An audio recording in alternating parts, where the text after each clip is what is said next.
Bumi merupakan salah satu planet dari tata surya kita dan tak ada satupun di antara planet-planet dalam tata surya itu yang mempunyai kondisi yang memungkinkan adanya kehidupan seperti di bumi.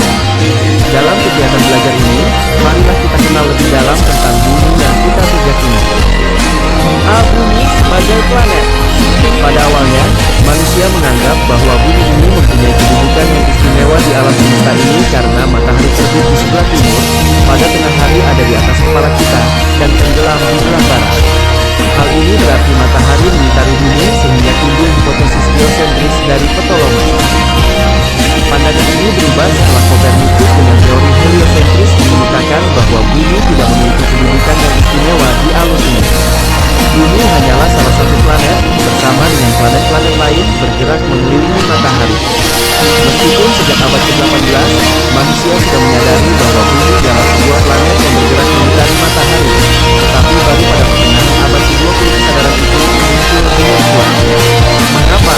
Karena pada masa ini, penerbangan pesawat ke ruang angkasa semakin maju. Gambar bumi yang dilihat dari angkasa hasil pemotretan pesawat membuat kesadaran yang muncul semakin berkembang. Bumi mengorbit matahari dalam lintasan berbentuk elips, hukum Kepler 1, dengan jarak rata-rata 149,6 juta km, 93 juta mil. Oleh karena lintasannya berbentuk elips, maka jarak matahari bumi selalu berubah. Menurut Hari Kartono, 2003, jarak matahari bumi yang terdekat, perihelion, terjadi pada tanggal 4 Januari dengan jarak 91,5 juta mil dan jarak matahari bumi yang terjauh, aphelion, terjadi pada tanggal 5 Juli dengan jarak 94,5 juta mil. Jadi, hal itu menunjukkan bahwa perubahan jarak matahari bumi dalam satu tahun ialah sekitar 3 juta mil. Jarak rata-rata dari pusat matahari ke pusat bumi disebut satu satuan astronomi, astronomical unit atau satuan jarak astronomi, sehingga diperoleh data tentang jarak bumi, matahari. Jarak matahari dan bumi. Tanggal 1 Januari, tanggal 1 April, jarak 147.000 km, 149.501.000 km, 152.003.000 km, 149.501.000 km. Ekuator ini tidak sebidang dengan bidang orbit bumi, melainkan miring sekitar 23 derajat 27. Kemiringan ini menyebabkan terjadinya 4 musim ini, yakni musim panas, gugur, dingin, dan semi. Pada daerah subtropika, ini diakibatkan oleh tumbukan meteorit sewaktu bumi baru terbentuk. Ketika bumi berotasi, kedudukan suhunya tidak tetap. Keadaannya seperti jatuh yang sedang berputar, tetapi hampir jatuh. Gerakan yang disebut P mengimbangi gaya gravitasi, sehingga jatuh tidak jatuh. Suhu bumi yang mengalami precessi bergerak membentuk lintasan krisis dengan titik puncak 23 derajat 27. Precessi ini diakibatkan oleh keadaan bumi yang berbentuk bukan bola sempurna, karena memiliki suhu rotasi yang miring terhadap bidang orbitnya dan menerima gaya tarik gravitasi bulan dan matahari. Gabungan gaya-gaya ini menimbulkan suatu momen gaya yang cenderung menjatuhkan bumi ke bidang ekliptika, bidang orbit bumi, dan bumi melawan gaya in dengan melakukan precessi. Dalam gerakan precessinya, suhu bumi tidak bergerak dalam lintasan lurus, melainkan bergelombang. Suhu bumi tampak seperti menganggur-anggur dan gerakan ini dinamakan rotasi-rotasi merupakan akibat lain dari gaya tarik gravitasi bulan dan matahari terhadap bumi. Oleh karena bumi kita tidak bulat sempurna tepat pada kutub-kutubnya dan menggelembung pada ekuator, maka jari-jari di kutub bumi ialah 6,3561 km, sedangkan pada ekuator, jari-jarinya 6.378,2 km. Tepatnya bola bumi ini disebabkan pada saat solid terbentuk, bumi belum terlalu padat dan rotasi ini membuat bumi menggelembung pada bagian yang tegak lurus sumbu rotasi, yaitu dengan ekuator. Bola bumi dibagi secara horizontal atas dua bagian sama besar, yakni belahan bumi utara dan belahan bumi selatan, oleh garis ekuator atau garis Capilis 2, 0 derajat lintang. Belahan bumi utara membentang antara 0 derajat sampai 90 derajat. Utara, LL, dan belahan bumi selatan membentang antara 0 sampai 90 selatan, LS, yang dibagi atas daerah, lain tahun 1220 sampai 23% LS daerah tropika. 23,66% di daerah subtropika, 66% di 90 di daerah kutub utara.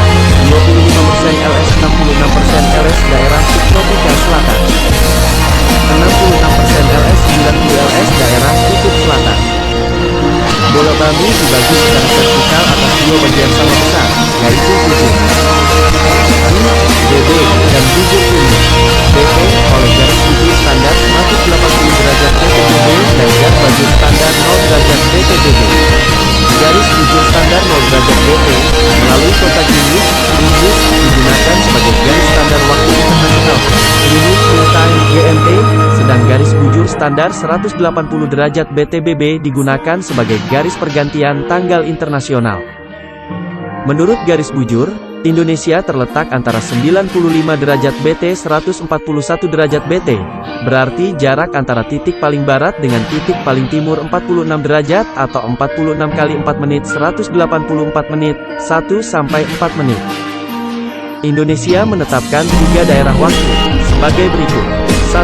Waktu Indonesia Barat, WIB, dengan garis bujur standar 105 derajat BT. 2. Waktu Indonesia Tengah, WITA, dengan garis bujur standar 120 derajat BT. Waktu Indonesia Timur, WIB, dengan garis bujur standar 135 derajat BT. Perbedaan waktu WIB dengan GMT. 105 derajat 0 derajat, 4 menit 420 menit 7 jam. Perbedaan waktu WITA dengan GMT. Perbedaan waktu WIB dengan GMT. 120 derajat sampai 0 derajat, tanda kali 4 menit 480 menit sama dengan 8 jam. X. 135 derajat sampai 0 derajat, tanda kali 4 menit 540 menit sama dengan 9 jam sama dengan. Apabila kita melewati garis pergantian tanggal internasional 180 derajat BIBB dari arah barat ke timur, maka waktunya dikurangi 1 hari sebaliknya.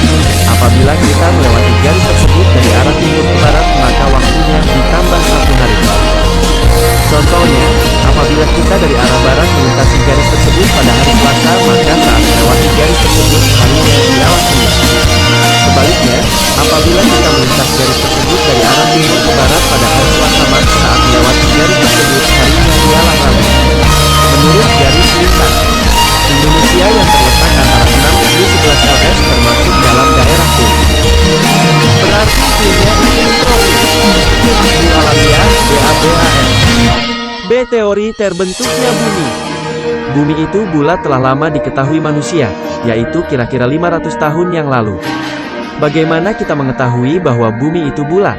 Kini, mudah saja karena dengan pesawat ruang angkasa dapat dibuat foto yang jelas bahwa bumi memang bulat. Namun, pengamatan yang teliti menunjukkan bahwa bumi agak putus sedikit pada kutubnya. Garis tengah bumi dari kutub ke kutub 7.900 mil, sedangkan bila dihitung secara ekuatorial 7.923 mil, 1 mil 1,6 km. Bumi memiliki berat minus 5,5, sedangkan beratnya 6,6 x 21 ton.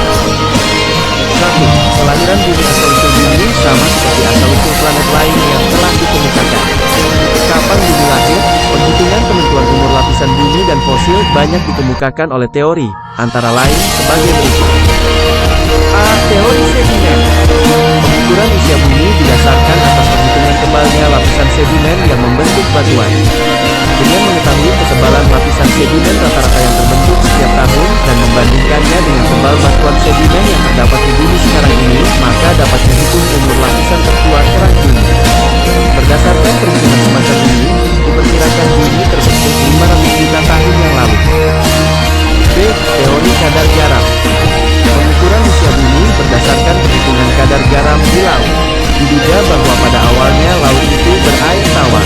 Akibat sirkulasi air dalam alam ini, maka air yang mengalir dari darat melalui sungai ke laut, membawa garam-garam. Keadaan semacam itu berlangsung terus-menerus sepanjang abad. Dengan mengetahui kenaikan kadar garam setiap tahun, dan jika dibandingkan dengan kadar garam pada saat ini, yakni sekitar kurang lebih 340, maka dihasilkan perhitungan bahwa bumi telah terbentuk 1000 juta tahun yang lalu. Teori termal. Teori ini menghitung usia bumi berdasarkan perhitungan suhu bumi. Diduga, pada awalnya bumi merupakan batuan yang sangat panas, kemudian lama-kelamaan mendingin. Dengan mengetahui massa dan suhu bumi saat ini, maka ahli fisika bangsa Inggris, Kelvin memperkirakan perubahan bumi dari batan yang sangat panas menjadi batuan yang dingin seperti ini memerlukan waktu 20.000 juta tahun. Teori radioaktivitas. Pengukuran usia bumi yang dianggap paling akurat ialah perhitungan berdasarkan waktu peluruhan unsur-unsur radioaktif. Dalam perhitungan ini diperlukan pengetahuan tentang waktu paruh unsur-unsur radioaktif.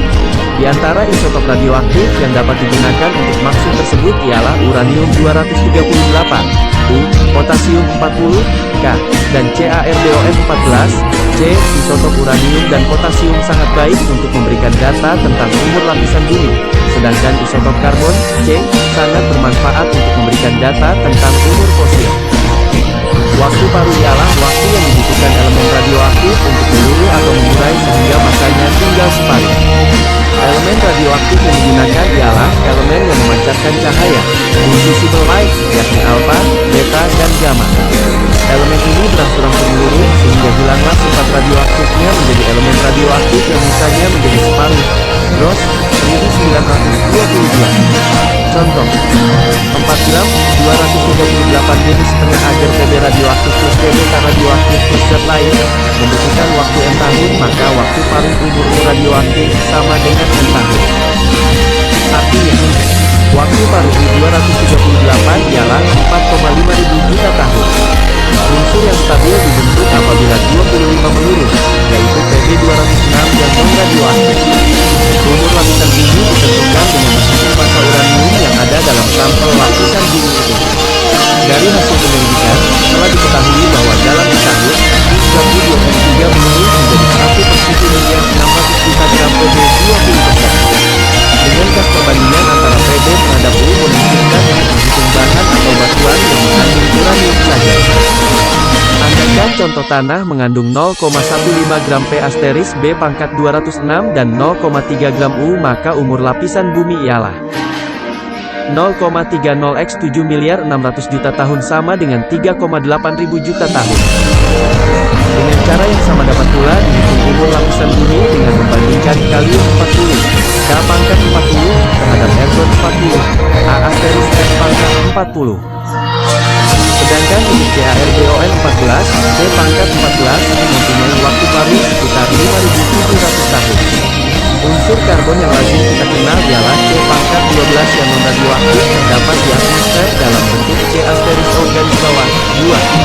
Akibat respirasi dan fotosintesis, maka makhluk hidup mengandung C⁻12 dan C⁻14 radioaktif. Jadi, elemen tersebut hadir dalam bentuk tanaman dan hewan dalam perbandingan yang ketat. Sel-sel yang mati tidak dapat menimbun C⁻14 untuk jangka waktu yang lama, sebab elemen tersebut berdisintegrasi menjadi nitrogen 14, N⁻11. Dari beberapa hasil pengukuran di atas, maka dapat diketahui umur bumi. Berikut kehidupan yang ada pada saat distribusi waktu geologi, EPOCH, periode, kuarter, sekarang Pleistosenik, Tertior, Semogosin dan Mamalan, Diloin Oligocene Eocene Paleocenik, MESOZOICUN, Kereta Jurassias, PALAEZICUM kehidupan. Perem Pennsylvania Mississippian Devon Silur Ordovicium Cambrium, PLOTEROZOICUM. Zaman Precambrium, ARCHIOZOICUM. C. Struktur bumi. Lamanya berlangsung dalam jutaan tahun 0,011. Tumbuhan. Definisi makhluk hidup. Hewan. Manusia dan mamalia lainnya. Tanaman berderajat tinggi, modern plants. Konifere dan 49 tanaman berbunga paku dan lumut. Reptil dan Archaeopteryx, burung purba. Amfibi, ikan invertebrate tingkat tinggi. Manusia sederhana, tak banyak fosil yang dapat ditemukan. Tak ada kehidupan, hanya terdiri dari anorganik dan organik. Para ahli geologi memperoleh gambaran mengenai susunan bagian dan bumi melalui pengamatan seismologi, hantaran pada gelombang empa bumi, karena arah kecepatan dan bentuk gelombang gempa ditentukan oleh komposisi dan kerapatan bagian dalam bumi.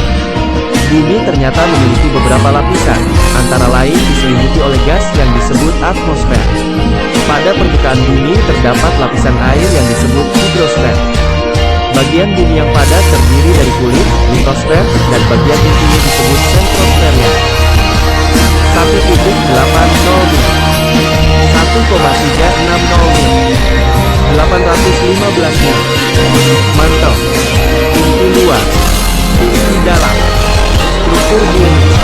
Penjelasan tentang lapisan-lapisan bumi tersebut ialah sebagai berikut. 1. Inti bumi, baristor, sentrosfer. Pengetahuan manusia tentang inti bumi masih sangat terbatas. Inti bumi terdiri dari dua bagian, yaitu inti luar, tebalnya 2160 km, dan inti dalam, tebalnya 1320 km. Berat jenis inti bumi diperkirakan 10,7, sedangkan berat jenis litosfer rata-rata 2,6. Dari kedua macam berat jenis, BJ, tersebut dapat disimpulkan bahwa inti bumi lebih berat daripada kulit bumi, baris sama dengan berat, spiral sama dengan kilatan. Diduga baris bar terdiri dari nikel dan Venus, besi, yang disingkat NiK. Inti luar diduga berwujud cair, sedangkan inti dalam berwujud padat. Secara termodinamika pada suhu ribuan derajat Celcius, besi dan nikel tidak akan berwujud padat tetapi berupa senyawa gas. Pengaruh panas matahari hanya terasa paling dalam 20 meter di bawah permukaan bumi. Setelah 20 meter ke bawah, temperaturnya konstan karena tidak dipengaruhi oleh musim panas dan dingin. Akan tetapi, semakin masuk ke dalam bumi, temperaturnya semakin tinggi. Umumnya, setiap turun 33 meter, maka temperaturnya akan naik 1 derajat C. Angka 33 meter disebut jumlah geotermis yang artinya jumlah meter yang diperlukan untuk kenaikan 1 derajat Celcius, apabila turun vertikal ke dalam lapisan bumi. Di Eropa digunakan 33 km, sedangkan di Amerika Utara digunakan 60 meter. Selain itu, ada istilah derajat geotermis, artinya jumlah derajat Celcius yang dipakai apabila turun vertikal 100 meter ke dalam bumi. Eropa, derajat geotermisnya 100 meter, 33 meter kali 1 derajat C minus 3,3 derajat Celcius. Sedangkan di 100 meter, 60 meter kali 1 derajat C minus 1,6 derajat C. Jumlah geotermis atau derajat geotermis tidak sama di setiap tempat. Amerika Utara, gunung berapi yang masih panas memperkecil jumlah geotermis. Gesekan air samudra dan air tanah memperbesar derajat geotermis. Semakin besar jumlah geotermis suatu lapisan bumi, akan semakin kecil geotermisnya. Jadi, dengan cara di atas, dapat dihitung temperatur inti bumi. Jari-jari rata-rata 6.367,5 km. Temperatur inti buminya 6.367,5 km, 33 meter kali 1 derajat Celcius minus 192,924 derajat C. Namun diduga bahwa semakin jauh dari permukaan bumi, maka semakin kecil derajat geotermisnya atau semakin besar jumlah termisnya, sehingga temperatur inti bumi tidak akan lebih dari 9,000 derajat C. Dengan temperatur tersebut, maka segala macam zat telah mencair atau menjadi gas. Akan tetapi, karena tekanan berat dari lapisan-lapisan di atasnya, maka barisnya tetap padat. Beberapa alasan tentang sifat inti bumi itu padat ialah: jika barisfer itu cair, maka akan terjadi pasang dan surut yang mungkin akan mengakibatkan permukaan bumi kembang kempis. Getaran-getaran gempa di Jepang dapat diukur di Inggris dengan alat-alat yang halus. 2. Mantel bumi. A. Mesosfer. B. Astenosfer. C. Litosfer. J. Kerak bumi. Berikut. A. Batuan beku. Macam sebagai berikut. 1. Batuan beku luar, berasal dari magma panas cair yang keluar dari kawah gunung berapi saat meletus, kemudian bersentuhan dengan udara luar yang bertemperatur rendah. 2. Batuan beku kerak, berasal dari magma yang membeku di jalan keluar menuju permukaan bumi. 3. Batuan beku dalam, merupakan magma yang membeku di dalam bumi. D. Batuan sedimen, endapan. Contoh hasil kikisan yang tetap gembur, antara lain pasir pantai dan pasir sungai. Sedangkan batuan konglomerat, kumpulan batu kerikil yang menyatu dan mengeras, dan batuan pasir, kumpulan pasir yang menyatu dan mengeras, ialah contoh batuan sedimen yang mengeras. 4. Hidrosfer. Hidrosfer sangat berpengaruh terhadap keadaan atmosfer karena air yang menguap dari lautan membentuk awan dan hujan yang berlangsung sepanjang abad akan membentuk siklus air. Air yang turun dari langit, awalnya sebagai hujan dan salju dan dikatakan tidak mengandung garam atau mineral yang terlarut, air tetapi karena masuk ke sungai, mengalir di atas permukaan tanah maupun tawar bawah permukaan tanah, akan melarutkan garam mineral yang ada di tanah ke laut. Siklus tersebut yang menyebabkan air laut menjadi asin karena mineral yang mudah larut dalam kerak bumi terbawa oleh air laut terus-menerus disertai pemanasan matahari dan penguapan air laut, tetapi garam mineralnya tidak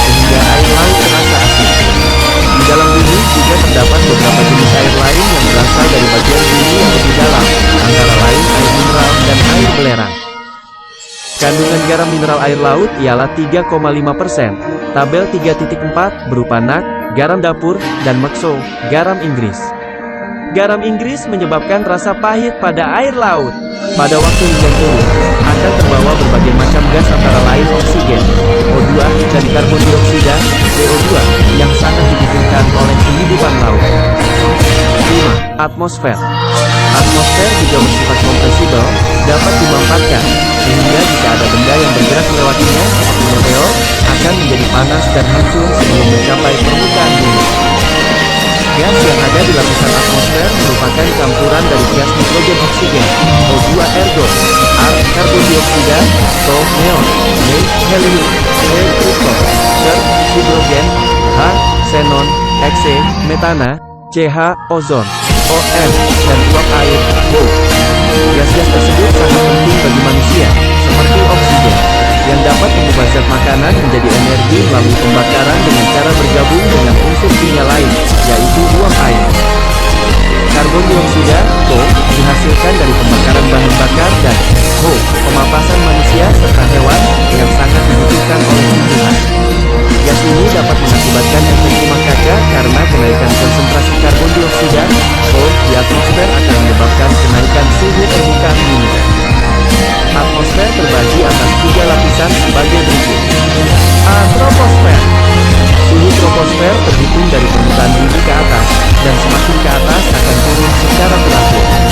Setiap kenaikan 1 mil, tanda kurang lebih 1,6 km, akan turun hingga 19 derajat Fahrenheit, sedangkan pada ketinggian 10 mil, tanda kurang lebih 16 km, temperaturnya turun secara drastis hingga di nol. Gejala tersebut disebut wave phase, artinya setiap naik 100 meter, suhu akan turun rata-rata 0,6 derajat C. Contoh, Puncak Jaya di Provinsi Papua ketinggiannya 5.000 meter, suhu di pantai 0 meter, rata-rata 26 derajat C. Jadi suhu di Puncak Jaya 26 derajat Celcius, 5.000 meter, 100 meter x 0,6 derajat Celcius, sama dengan 4 derajat C. Suhu tersebut membuat air membeku, salju. Gejala inilah. Pada lapisan troposfer terdapat penurunan suhu karena sangat sedikit menyebabkan mengapa di daerah tropika ada salju menyerap radiasi gelombang pendek dari matahari, sedangkan sebaliknya permukaan tanah memberi panas pada troposfer di atasnya. Oleh karena itu, pertukaran panas banyak terjadi pada troposfer bawah dan suhu akan turun dengan bertambahnya ketinggian permukaan tanah, yang udara troposfer atas sangat dingin. Dengan demikian lebih berat dibandingkan dengan udara di atas tropopause, yaitu lapisan pemisah antara troposfer dengan stratosfer, sehingga udara di troposfer tidak dapat menembus lapisan troposfer. B. Stratosfer. Dalam lapisan stratosfer terdapat ozon, NO3, yang merupakan lapisan penting bagi kehidupan makhluk hidup di muka bumi karena dapat menolak sinar ultraviolet dari matahari. Sinar ultraviolet kadar tinggi dapat merusak semua sel makhluk hidup. B. Mesosfer. Di atas mesopause terdapat lapisan termosfer yang terletak pada ketinggian 85 km dan 300 km dengan suhu sekitar minus 100 derajat Celcius sampai dengan minus ratusan bahkan ribuan derajat Celcius. Oleh karena itu, apabila terjadi perubahan tekanan udara lebih rendah akan terbentuk ion sehingga lapisan termosfer disebut juga lapisan ionosfer. C. Ionosfer. Ionosfer sangat penting artinya bagi manusia, terutama dalam komunikasi. Radio jarak jauh karena dapat digunakan sebagai lapisan pemantul gelombang. Gelombang radio tidak dapat dipancarkan langsung ke daerah sasaran yang relatif jauh karena dua alasan, yaitu 1. Permukaan bumi melengkung. 2. Gangguan cuaca pada troposfer. 3. Rotasi dan revolusi bumi. 1. Rotasi bumi. Gerak rotasi bumi mengakibatkan beberapa peristiwa sebagai berikut. A. Peredaran semu matahari dan benda-benda langit lainnya. B. Pergantian siang dan malam. C. Perbedaan percepatan gravitasi di permukaan bumi dan timbulnya gaya sentrifugal. D. Pembelokan arah angin dan arah arus laut. E. Adanya 2 kali pasang naik dan pasang surut air laut dalam sehari.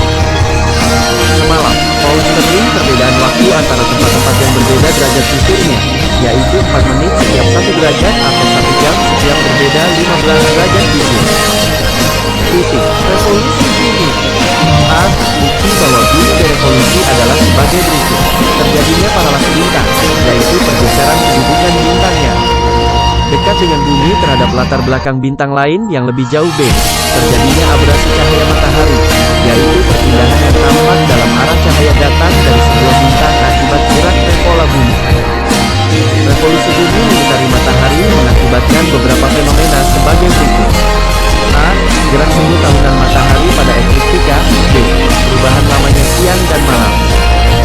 C. Pergantian musim. D. Terlihatnya rasi bintang yang berbeda setiap bulan. E. Benua dan samudra. 1. Benua. Pada tahap awal lapisan litosfer sangat labil. Dalam proses pendinginan, bumi juga bergerak mengadakan rotasi sehingga kulit yang baru terbentuk akan retak-retak dan bergeser saling menjauhi karena seolah-olah kulit yang sudah keras tersebut mengapung pada bagian bumi sebelah dalamnya yang diperkirakan masih dalam keadaan lumer. Teori Westerner. 1. Sepanjang bumi Amerika Selatan ternyata mempunyai bentuk dan lekukan yang kira-kira sama dengan lekukan pada benua Afrika sebelah barat. 2. Lekukan bagian selatan Australia sesuai atau cocok dengan tonjolan benua Antartika. 3. Lekukan dengan India dan Pulau Madagaskar sesuai dengan teluk yang terbentuk antara Afrika dengan Antartika. Kesesuaian tersebut tidak hanya dari sisi geografik, tetapi juga dari sisi geologi, yakni jenis dan umur batu-batuan yang diduga sama. Peristiwa pergeseran berlangsung dalam jutaan tahun. Secara kronologi dapat digambarkan sebagai berikut. A. Pada 225 juta tahun yang lalu, masih merupakan satu benua besar ya. Antartika Australia. C. Pada 135 juta tahun yang lalu, benua Afrika dan Amerika mulai memisah. Di sela-selanya terdapat Samudra Atlantik. D. Pada 65 juta tahun yang lalu, Australia dan Antartika memisahkan diri, terjadilah Lautan Indonesia. Pergeseran sampai saat ini pun masih berlangsung. Harry Hess memberikan dasar-dasar baru tentang kondisi benua yang bergerak. Benua bukan hanyut seperti es kerapu, tetapi tertanam kuat padi basal dasar samudra. Dasar samudra yang baru didesak terus-menerus ke atas dari astenosfer yang panas pada pematang samudra. Pematang samud merupakan bibir yang terbentuk pada dua sisi celah dalam bumi, yakni tempat bahan panas seluruh bumi yang tertekan ke atas. Semua sebagai perluasan dasar laut. Bagian yang ditumpangi menekuk ke bawah dan tenggelam dalam astenosfer, dipanaskan lagi, pecah lagi, meleleh dan terserap masuk kembali ke bagian dalam bumi. Pergeseran dan retaknya insert kemudian runtuh, menyebabkan terjadinya gempa tektonik. Perluasan dasar laut menyebabkan jarak antara benua bertambah lebar. Sekitarnya, lempengan Rusia, terdiri dari Asia, Eropa, dan dasar laut sekitarnya. 4 lempengan India, yang meliputi anak benua dan dasar samudra sekitarnya. Lempengan Australia, terdiri dari Australia dan samudra di sekitarnya. Lempengan Pasifik, yang mendasari samudra Pasifik. Lempeng Rusia. Lempeng Antartika. Lempeng Antartika. Demikian pula akibat pemanasannya di Laut Tengah yang mendesak Eropa ke utara, maka terjadilah pendinginan alpen yang juga sebagai kerutan bumi. Plate Tectonic Theory. Secara alami, lempengan mengalami perusakan dan pembangunan kembali, putus dan bersambung, yang gerakan lempengannya mengakibatkan gempa tektonik. Proses perusakan dan pembangunan kembali wujudnya ialah patahnya daratan akibat desakan di dasar laut sehingga di daratan terjadi retakan. Di sepanjang retakan demikian, muncul pegunungan yang di beberapa tempat lahir gunung berapi seperti pegunungan Rocky Mountains di pantai barat Amerika. 2. Samudra. Samudra Pasifik atau lautan terus, terbentuk karena massa bumi pada saat masih berupa cairan terlepas dari muka bumi. Diduga hal itu terjadi karena dipengaruhi oleh rotasi yang menimbulkan gaya sentripetal, gaya menjauh pusat, dan gaya tarik benda angkasa yang lain, punya teori tidak. Teori terlepasnya bagian dari massa bumi lalu membentuk bulan, didukung oleh membesarnya lekukan Pasifik di muka bumi, yang apabila dihitung akan sama dengan jumlah massa dari bulan. Jenis batuan di bulan pun mirip dengan batuan silisium magnesium yang terdapat di dasar Samudra Pasifik. Teori lain mengatakan bahwa bumi awalnya berupa awan panas, mencair dan bertemperatur tinggi. Kemudian berangsur-angsur mendingin membentuk bumi purba tiba-tiba berubah daratan, dan terjadilah benua. Pada saat bumi mendingin banyak unsur berupa gas terutama H, CH, dan H terlepas dalam bentuk gas, keluar berbentuk lapisan awan tebal melapisi bumi purba. Demikian selanjutnya terjadi penguraian karena terkena sinar matahari langsung sehingga terjadilah lapisan udara atau atmosfer. Bersamaan dengan terbentuknya atmosfer, terjadi pula proses pendinginan udara dan hujan yang akan mempercepat pendinginan bumi. Siklus yang berlangsung bermiliar-miliar tahun akan membentuk kumpulan air yang melakukan lekukan permukaan bumi. Lautan purba pada mulanya diduga hanya 10% dari lautan yang ada saat ini. Berikut gambaran siklus masa udara panas, udara dingin dan hujan. Kondensasi yang dialami bumi menyebabkan jumlah air yang mengikutinya semakin luas. Hingga sekarang sekitar 75% atau 11.375 juta km air di permukaan bumi dan disebut lautan. Gejala suhu bumi semakin meningkat di akhir abad XX sehingga mencairkan es di kutub dan salju di puncak-puncak pegunungan yang semakin memperluas permukaan laut. Awalnya manusia berpikir bahwa dasar lautan rata seperti dataran di atas bea khas pengukuran dalamnya laut oleh manusia sebelum ditemukan. Kapal selam dilakukan dengan cara batu yang diikat tali oleh juru kemudian diukur dengan alat penduga gema dengan gelombang. B selanjutnya menjelang Perang Dunia II dengan menggunakan alat elektro yang modern sehingga kapal selam dapat memetakan dasar laut. Perang Dunia II dengan makin lengkapnya sarana maka semakin banyak manusia tertarik untuk mengetahui dasar laut yang memiliki pesona alam. D memberikan harapan terhadap kepentingan kehidupan. Tanjakan Pasir Mur.